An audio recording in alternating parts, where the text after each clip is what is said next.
Mes frères et sœurs, l'hiver noir est bien là. Le 30 juin dernier, lorsque le Burkina Faso rompt ses relations diplomatiques à juste titre avec la France, le lendemain, les attaques de Gaïri dans la région de Sirba et de Solane et Seba dans la région du Liptako ont lieu. Ils ont eu une réponse, c'est-à-dire la coalition otano-ukrainienne arabe menée par la France a reçu une correction magistrale. Les FDS et les VDP ont laissé sur le carreau plus de 400 corps de terreau. Ça ne leur a pas suffi. Le 4 juillet dernier, les voici de retour du côté du nord du Mali. Pourquoi le retour du côté du nord du Mali? La prise de Kidal, selon eux, le 25 avril dernier, a échoué. Pourquoi elle a échoué? On ne peut pas gagner une guerre sans maîtriser le ciel. Ils sont terrés tels des rats qu'ils sont de ce côté. Ils ne peuvent absolument rien faire.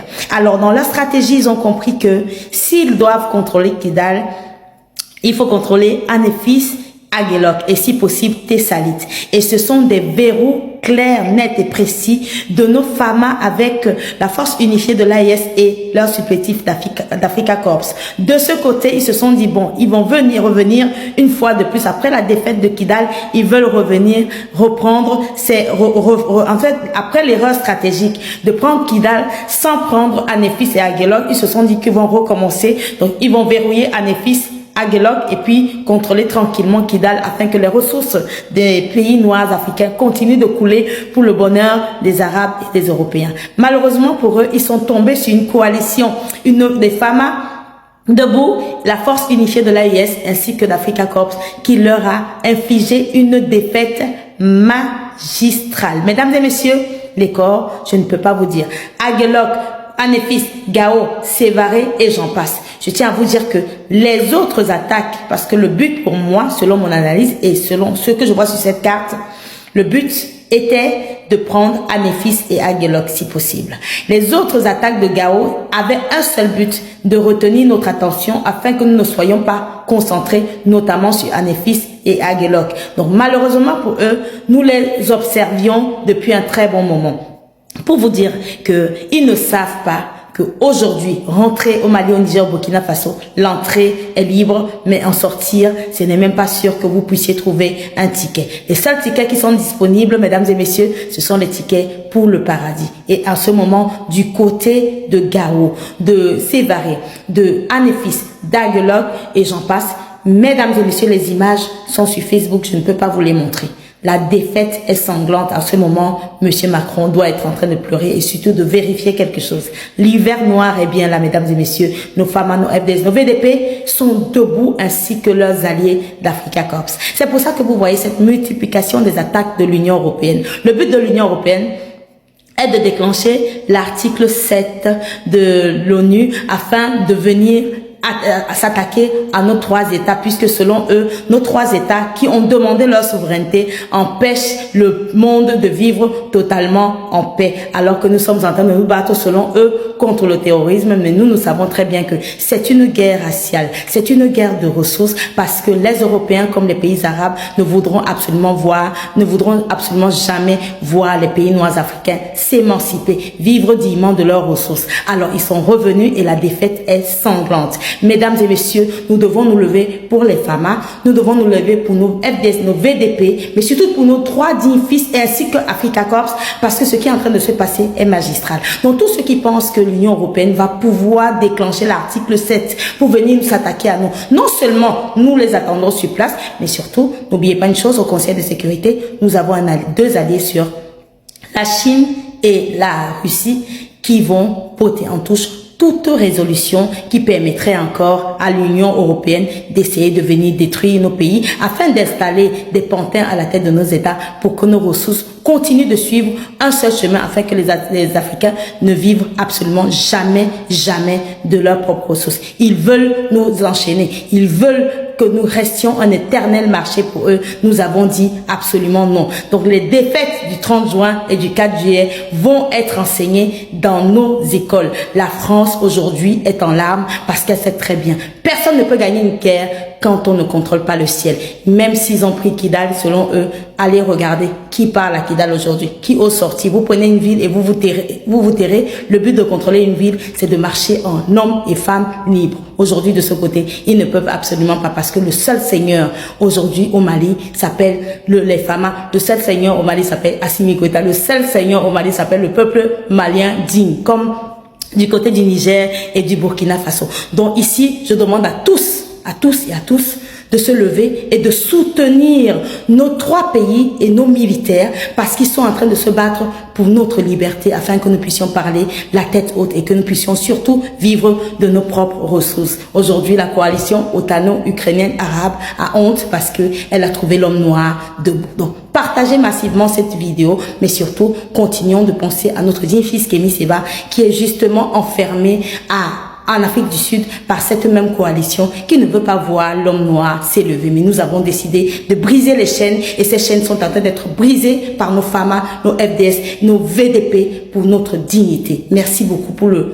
service rendu, et à tous ceux qui ont rendu l'âme dans ce combat lâche, nous disons que notre Créateur et nos ancêtres les accueillent, et aux familles qui sont en train d'endeuiller aujourd'hui de nos dignes fils, nous demandons à ce que notre Créateur et nos ancêtres les aident à traverser cette période dans la paix, dans la sérénité, surtout dans l'amour, et que nos autorités aident les familles de nos soldats. Voilà ce que je voulais dire. Je vais en live tout de suite.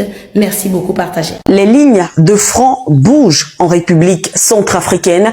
Après plusieurs jours de combat, les forces armées centrafricaines, appuyées par leurs alliés russes, annoncent avoir repris le contrôle d'Afok dans la préfecture de la Vakaga. Cette ville stratégique était tombée le 30 juin au bain d'une coalition de rebelles de plus de 700 combattants selon les autorités. La reconquête est intervenue après le déploiement de renforts militaires envoyés depuis Bangui. Les affrontements avaient provoqué le déplacement de plus de 10 000 personnes vers Birao et fait 3 casques bleus zambiens blessés. Bangui affirme que l'offensive a été lancée depuis le Darfour du Sud au Soudan. Si Amdafok est désormais repassé sous le contrôle des FACA, le niveau d'alerte reste maintenu dans la Vakaga, même si les autorités confirment aujourd'hui que tout est désormais sous contrôle. Les combats ont donc repris dans le centre du Mali, la localité d'Anefis, aux mains de la coalition des djihadistes du JNIM, affiliés à Al-Qaïda, et des indépendantistes du Front de libération de l'Azawad. La veille, 6 localités du nord, du centre et du sud du pays ont essuyé des attaques. Faisons le point sur la situation avec vous, Serge Daniel. Vous êtes notre correspondant régional. Serge, des militaires maliens et leurs alliés russes sont donc retranchés dans un camp militaire à Anefis. Que sait-on de la situation? Oui, les militaires maliens et leurs alliés russes sont toujours retranchés dans le camp militaire de Anefis. Les rebelles contrôlent la localité, ils ont pris possession de plusieurs postes de sécurité, ils ont des prisonniers, des militaires de l'armée régulière, mais disons que les lignes n'ont pas fortement bougé ce dimanche. Il y a eu une tentative d'hélicoptère d'atterrir dans le camp pour aider les militaires maliens et les Russes. Ça n'a pas pu être possible parce que les rebelles ont riposté. Un peu plus au sud, vers la région, vers la localité de Gao, entre Gao et Anefis cette fois-ci, c'est un important convoi terrestre composé de militaires maliens, de rebelles et de Russes qui voulaient se rendre justement à Anefis pour apporter un secours aux troupes loyalistes, mais ce convoi est tombé dans une embuscade tendue par les rebelles djihadistes et indépendantistes. Il n'a pas pu continuer, il a rebroussé chemin, il y a eu des victimes, il y a eu des véhicules détruits, il y a eu également des avions, des hélicoptères, détruits. D'après nos informations, plusieurs dizaines de soldats de l'armée régulière sont aujourd'hui en train de revenir vers le sud, à 600 km dans la localité de Sévaré, qui est où il y a un important centre médical. Serge, hier, des attaques coordonnées de grande ampleur ont visé 6 localités du pays. Pourtant, le pouvoir indique que la situation est sous contrôle. Le pouvoir, contrairement à hier, c'est ça qui inquiète d'ailleurs, le pouvoir n'a pas ce dimanche fait de commentaires. Il n'y a pas eu de commentaires officiels, il n'y a pas eu de discours officiel, ce qui est diversement commenté pour le moment, parce que au moins hier, il y avait un communiqué triomphant, mais aujourd'hui, on n'a pas encore. Dans le ciel malien hier, les vecteurs des forces armées maliennes et leurs partenaires russes ont abattu un travail titanesque en appui aux forces terrestres. Le professionnalisme à l'état pur, en exclusivité, nous vous proposons quelques opérations aériennes du samedi 4 juillet 2026. Venus en nombre et parfois en surnombre, dans chacune des localités attaquées, l'ennemi a été mis en déroute. À Ti, les ennemis ignoraient qu'ils étaient surveillés. Après une période d'observation, ils ont été frappés avec précision. Le bilan est sans appel.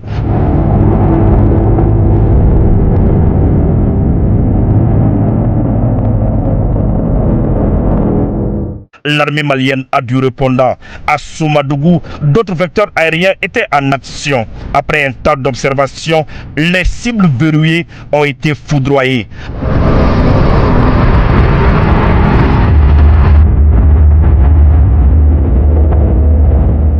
À Anéfis, des véhicules cachés sous des arbres ont été totalement détruits par des frappes de précision.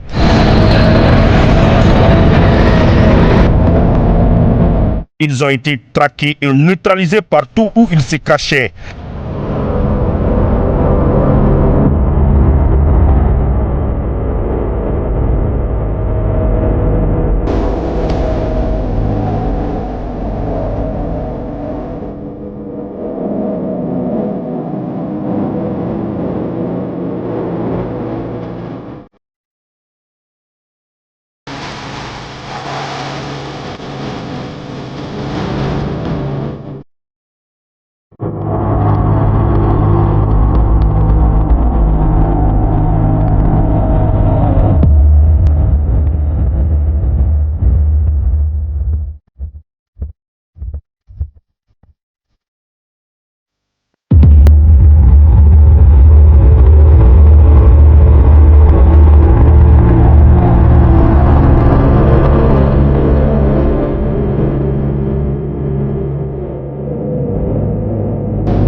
Même scénario à Kona, les couverts végétaux ne peuvent plus servir d'échappatoire. À Kouakourou,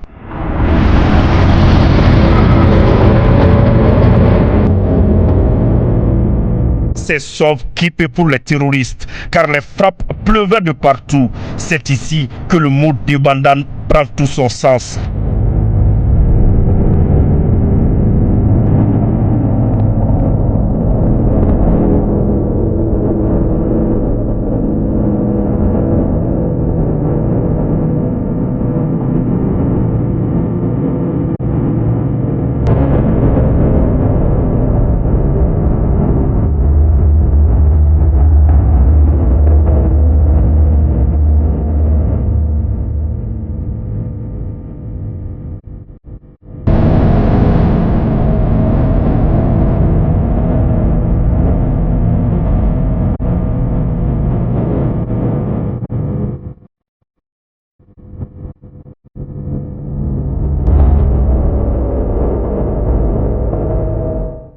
Les frappes de Kona serviront de leçon aux entrepreneurs de la violence. Plusieurs terroristes ont été neutralisés et des équipements détruits.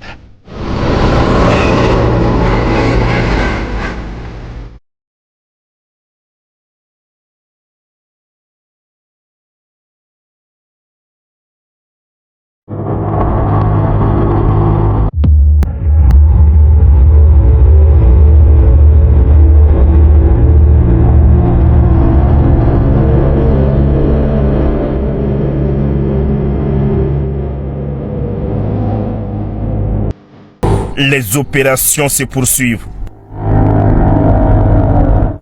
Et voici en image aérienne la réponse des forces armées maliennes aux terroristes qui ont tenté d'attaquer hier simultanément leur position à Aguelok, Anefis, Gao, Sévaré et Kenyoroba. Les FAMA ont apporté une réponse d'une remarquable précision grâce à une coordination rigoureuse entre les différentes unités engagées. Les frappes de drones ont permis de localiser, poursuivre et neutraliser plusieurs groupes armés en repli après leurs offensives. Les images témoignent de l'efficacité de cette riposte. Les frappes exécutées avec une précision redoutable ont atteint leur objectif, détruisant des véhicules, des équipements et plusieurs positions ennemies. Sur les zones ciblées, les carcasses calcinées, les panaches de fumée et les traces laissées par les explosions illustrent l'ampleur des pertes infligées aux assaillants. Ceux qui avaient choisi la violence ont été rattrapés dans leur fuite par la puissance de feu et la capacité de renseignement des FAMA. Ces opérations confirment une nouvelle fois la montée en puissance des forces armées maliennes, désormais capables de conjuguer renseignement, surveillance et frappe de précision dans la conduite de leur mission sur terre comme dans les airs. Elles démontrent une maîtrise croissante des moyens modernes de combat et une aptitude à répondre avec rapidité et efficacité à toute tentative de déstabilisation. Ils veulent pas lâcher le Mali, les frères. Vous vous rendez compte? Ils veulent pas lâcher le Mali. D'abord, c'était à Tinzaouaten, maintenant on est à l'ouest du Mali. Abonnez-vous, likez, republiez, mettez Maliba en commentaire, partagez au maximum. Je vais revenir sur l'attaque des Terro à Ségou, à Nioro et à Khaï. Avant de commencer, les FAMA, Wallahi Bilay Khanouari, les frères. Vraiment. Tout mon soutien, et vraiment, on est tous derrière vous. J'ai passé beaucoup de temps aujourd'hui au téléphone au bled, parce que Khaï, d'accord, je suis originaire, pas de Khaï, mais de la région. Au Mali, l'attaque coordonnée du mois dernier était l'une des attaques les plus stratégiques, les plus minutieusement préparées par les terroristes et leurs alliés. Et elle est une copie parfaite d'une attaque qui a été faite en Côte d'Ivoire. Vous vous rappelez? Aujourd'hui, à travers cette vidéo-là, je vais vous démontrer à travers des chiffres que si l'armée malienne n'était pas une armée bien entraînée, bien formée, bien équipée, aujourd'hui, le Mali serait entre les mains des terroristes et le changement de régime serait opéré de la manière la plus voulue par les impérialistes. Partons sur les données superficielles. Vous prenez la superficie du Mali, 1 240 000 km². 1 240 000 km², qui est couvert par une armée africaine. Je pense qu'aujourd'hui, je peux dire sans risque de me tromper qu'en Afrique de l'Ouest, c'est la seule armée capable de le faire. Vous prenez ce pays-là pour connaître la grandeur du territoire malien. Prenons l'exemple des autres pays limitrophes. Le Sénégal fait 196 700 quelque chose km², c'est-à-dire que le Mali fait 6 fois le Sénégal. Vous prenez la Côte d'Ivoire, 322 460 et quelque chose. C'est-à-dire le Mali fait toujours 4 fois la Côte d'Ivoire. Vous prenez un pays comme la Guinée, 245 000. Le Mali fait 5 fois la Guinée. Vous prenez la Gambie, 11 300 km². Le Mali fait 109 fois la Gambie. Ça peut paraître bizarre, mais le Mali fait 109 fois la Gambie. Imaginez, le Togo qui fait 56 000 km². Vous avez le Nigeria qui est l'un des plus grands pays qui fait 922 000. Donc, vous avez une armée malienne qui est capable de couvrir une superficie supérieure à 6 fois le Sénégal, 4 fois la Côte d'Ivoire. Et pourtant, il y a des gens qui ne sont toujours pas convaincus par la force armée malienne. Oui.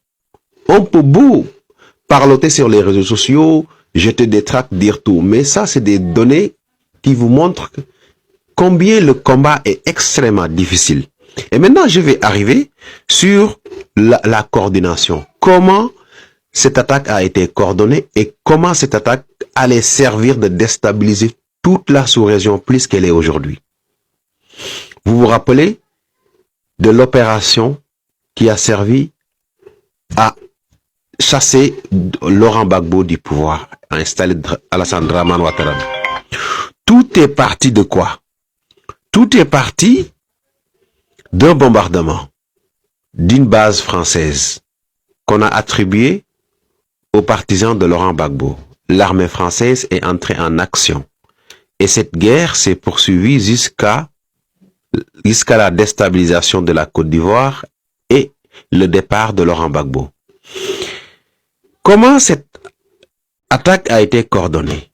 La France s'était appuyée, si on se réfère au journaliste français Georges Malbrunot de RTL, qui nous dit que cette attaque a été coordonnée en appui avec des anciens légionnaires français qui ont collaboré avec la DGSE pour mener cette opération-là.